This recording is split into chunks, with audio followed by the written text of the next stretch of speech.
Kanhaiyalal murder case से जुड़ी बड़ी खबर इस वक्त जान लीजिए आप। केस की जांच कर रही है एनआईए की टीम। हिरासत में लिए गए वसीम अत्तारी और गिरफ्तार गौस मोहम्मद को आमने सामने बिठाकर पूछताछ कर रही है। वसीम अत्तारी को राजस्थान एटीएस ने एनआईए के कहने पर हिरासत में लिया है। दोनों की एक साथ इसी फोटो के आधार पर एटीएस ने कांजीपीर इलाके से हिरासत में लिया वसीम अत्तारी को।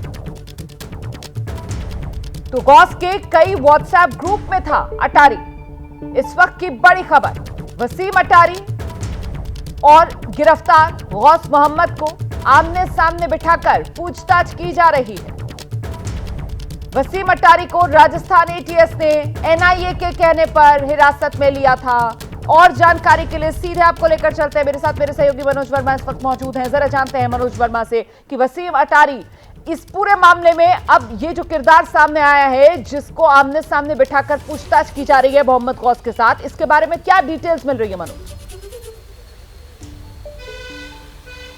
जी बिल्कुल, देखिए नया किरदार सामने आया है वसीम अत्तारी। वसीम अत्तारी जो है वो रियाज का रिश्तेदार है और जो सूत्र हमारे बता रहे हैं कि वसीम अत्तारी भी रियाज और गौस मोहम्मद के साथ पाकिस्तान गया था। उसने भी ट्रेनिंग ली थी और दावत इस्लामी का स्पॉन्सर्ड प्रोग्राम था। ये आपको बताना चाहूँगा कि जब ये वहाँ पर पहुँचे थे तब ये एक स्पॉन्सर्ड प्रोग्राम था। टिकट्स इन्होंने खुद करवाई थी, लेकिन 45 दिन तक ये वहाँ पर रहे तीनों, और ये स्पॉन्सर्ड प्रोग्राम था दावत इस्लामी का। तो फोटो सामने के आने के बाद एनआईए ने एटीएस को कहा कि इस शख्स को हिरासत में लिया जाए, क्योंकि ये रियाज रिश्तेदार है। इसको हिरासत में लिया गया था। अब एनआईए की टीम गौस मोहम्मद और वसीम अत्तारी को आमने सामने बिठाकर पूछताछ कर रही है और ये जानने की कोशिश कर रही है कि आखिरकार इस पूरे केस के अंदर और कौन कौन लोग शामिल हो सकते हैं। क्योंकि जो गौस मोहम्मद के 7 से 8 व्हाट्सएप ग्रुप थे, उन सभी व्हाट्सएप ग्रुप के अंदर ये शामिल था। उन हत्या करने के बाद गौस मोहम्मद ने जब उन ग्रुप्स के अंदर वो वीडियो को वायरल किया था, तब ये मौजूद था और ग्रुप से डिलीट नहीं हुआ था, यानी कि एग्जिट नहीं हुआ था। सूत्रों ने हमें बताया कि बहुत सारे लोग ग्रुप के अंदर ऐसे थे जो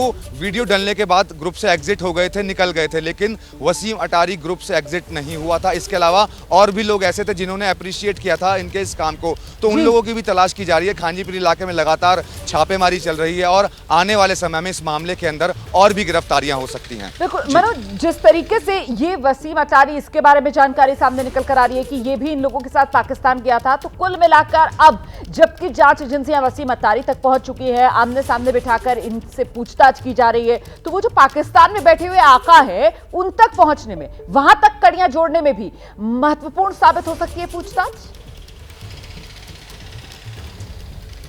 जी बिल्कुल, बहुत महत्वपूर्ण साबित होगी ये वाली पूछताछ, क्योंकि जो आका हैं वो पाकिस्तान में बैठे हैं, साफ हो चुका है। और कहीं ना कहीं एजेंसीज को ये लगता है कि जिन लोगों ने हत्या की है, यानी कि गौस मोहम्मद और रियाज, इन दोनों ने हत्या को अंजाम दिया था। ये सिर्फ एक मोहरे हैं, इनके पीछे जो हैंडलर्स बैठे हुए हैं वो कोई और हैं। तो उन हैंडलर्स तक पहुंचने के लिए जो वसीम अत्तारी है वो एक अहम कड़ी हो सकता है। यही वजह है कि अब दोनों को आमने सामने बैठाकर पूछताछ की जा रही है और ये जानने की कोशिश की जा रही है कि इस पूरे हत्याकांड के अंदर और कौन कौन लोग शामिल हैं, क्योंकि 40 स्लीपर सेल्स के जो नाम थे वो सामने आए थे और कहीं ना कहीं उन स्लीपर सेल्स को पकड़ना एनआईए के लिए भी और राजस्थान एटीएस के लिए भी बहुत बड़ी जिम्मेदारी है और एक बहुत बड़ा जो षड्यंत्र है उसका खुलासा भी इनको करना है। तो अभी तो गौस मोहम्मद के साथ बिठाकर ये पूछताछ की जा रही है, उसके बाद रियाज अत्तारी के साथ भी बिठाकर पूछताछ की जा सकती है क्या? ऐसी कोई खबर?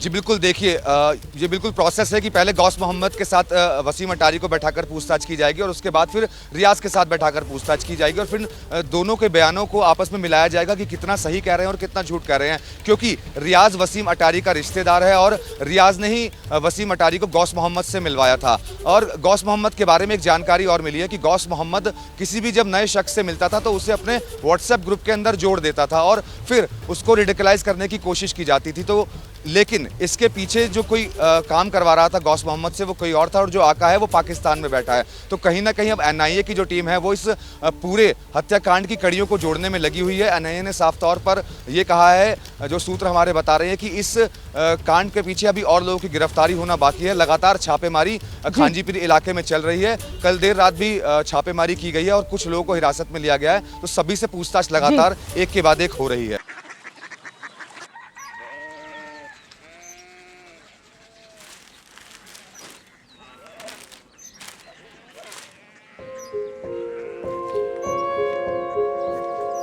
बाबा बाबा पूर्णिया सिटी जानिए ना।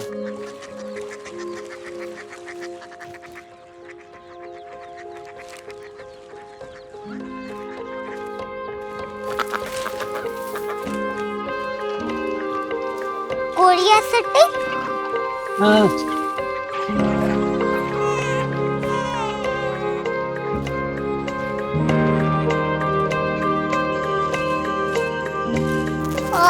कोरिया सिटी कहाँ पे है? शहर अंग्रेजी लगे हैं।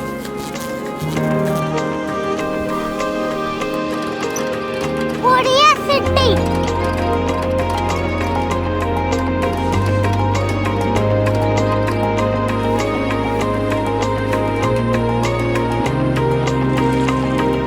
वो बहुत दूर है।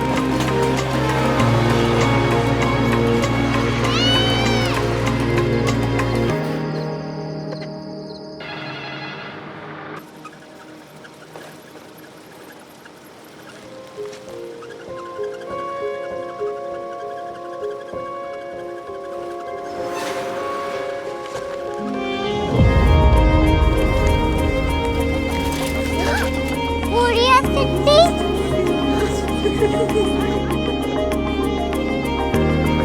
दुनिया को बोलना नहीं, कुछ लोग बड़े होते हैं। कोरिया सिटी कहाँ है? प्रोफेसर साहब को पता होगा। हो, ये छोटा वाला ग्लोब लगता है और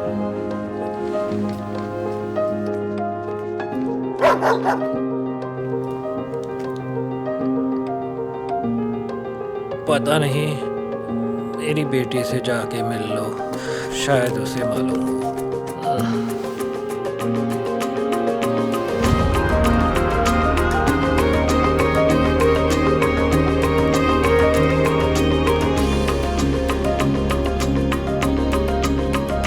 हाय,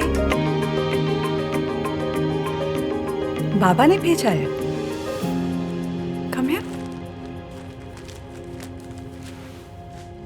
कोरिया सिटी। कोरिया सिटी नहीं, क्यूरियोसिटी। वो क्या? That's what brought you here? जो तुम्हें यहाँ तक ले आया। क्यूरियोसिटी।